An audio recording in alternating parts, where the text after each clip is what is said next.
Keir Starmer is currently grappling with a mounting rebellion within the ranks of his own Labour Party over a highly controversial proposal that seeks to grant the government unprecedented powers to directly seize funds from individuals' bank accounts and revoke driving licenses as part of an intensified crackdown on welfare fraud and benefits that have been overclaimed. However, the opposition to this measure is not confined to the Labour backbench. It has also provoked unease among wider political and institutional circles. In a particularly dramatic incident, which reportedly sent shockwaves through Westminster, the Governor of the Bank of England is said to have reacted with fierce indignation when members of Starmer's team arrived unannounced at the central bank demanding unprecedented access to the private financial data of citizens. Eyewitnesses describe raised voices echoing behind closed doors, culminating in the governor forcefully slamming a folder onto the table and instructing the Labour delegation to leave the premises immediately. Such a scene of confrontation between the government and a revered financial institution is almost unheard of, highlighting the extraordinary tension surrounding this policy. The turmoil apparently rattled Starmer so profoundly that he opted to leave the building through a discreet side exit in an attempt to avoid the media throng waiting outside. The government, for its part, insists that the primary objective of this plan is to recoup the staggering estimated £9.7 billion lost each year due to welfare fraud and administrative mistakes within the Department for Work and Pensions (DWP). This initiative, inspired in part by previous Conservative proposals, centres heavily on aggressive debt recovery. Nevertheless, detractors contend that the true intention goes far beyond combating fraud. Instead, it represents a worrying extension of state power aimed at exerting tighter control over ordinary citizens. Those from working-class backgrounds, already burdened by an ailing economy and precarious livelihoods, risk being treated as presumptive criminals, guilty until proven innocent, while the genuine perpetrators of financial wrongdoing within the corridors of Westminster appear to face little accountability. The proposed fraud, error and debt recovery bill would authorize the DWP to demand extensive financial information from banks in order to identify benefit claimants who might fail to meet eligibility criteria. In practical terms, this would compel banks to actively monitor and report their customers' financial transactions without their consent and with little transparency. Such a measure evokes disturbing parallels with Orwellian dystopia, striking fear into those who value privacy and civil liberties. Should the bill be enacted into law, government officials would gain the power to scrutinize bank accounts and decide, based on unclear and undisclosed criteria, whether individuals have sufficient funds to repay benefits allegedly overpaid due to error or fraud. Moreover, those not currently receiving benefits, but found to have previously been overpaid could face direct deductions from their bank accounts, without any court hearings, prior warnings, or due process. The question of who decides whether an individual can afford to repay such debts is troubling. It would not be a judge or an independent arbiter but an anonymous civil servant operating behind a desk, relying on algorithms, and wielding unchecked authority. Failure to repay could trigger suspended disqualification orders, potentially resulting in the revocation of driving licenses, a severe penalty with profound consequences. This issue transcends mere financial concerns. It strikes at the core of human dignity and personal autonomy. The loss of a driving license can devastate an individual's ability to maintain employment, sever connections with family and community, and plunge them deeper into poverty and social isolation. Such punishments disproportionately impact the most vulnerable members of society, while the political elite continue to enjoy lavish receptions and privileges funded by taxpayers. Liz Kendall, the Secretary of State for Work and Pensions, has defended the plan as a crucial reform of a broken welfare system. Yet, even within Labour's ranks, opposition is mounting. Some backbenchers, long criticized for their acquiescence and loyalty, are finally recognizing the deeply authoritarian implications of the bill. Labour MP Neil Duncan-Jordan, who represents Poole, has taken a prominent stand by proposing a series of amendments designed to mitigate the most draconian aspects of the legislation.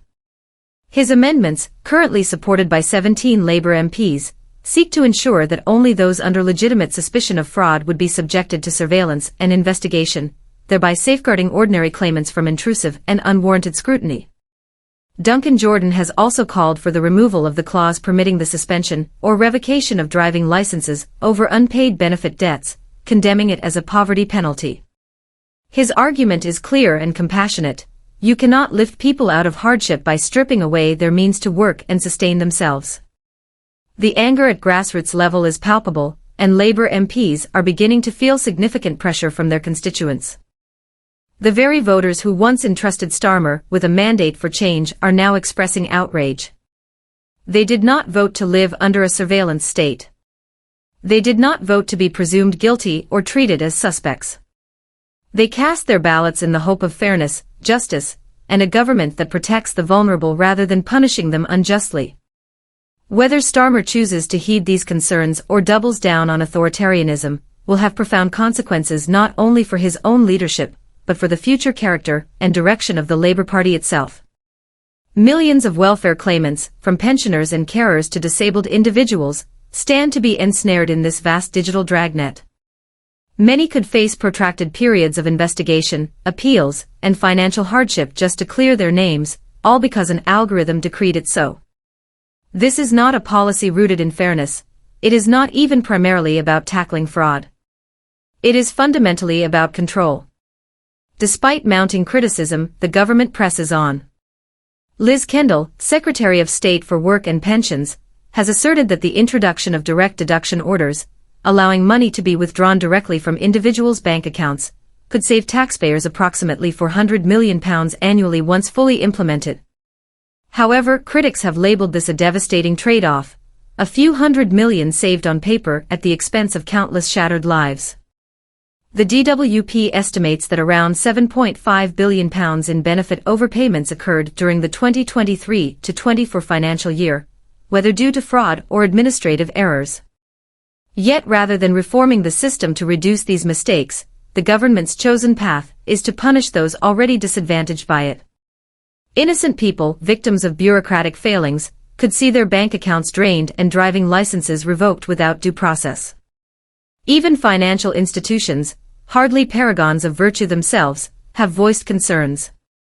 Banks have warned that Starmer's plan is dangerously invasive, as compelling them to surrender customer data at the slightest suspicion of overpayment could put them at odds with their obligations under Financial Conduct Authority (FCA) regulations.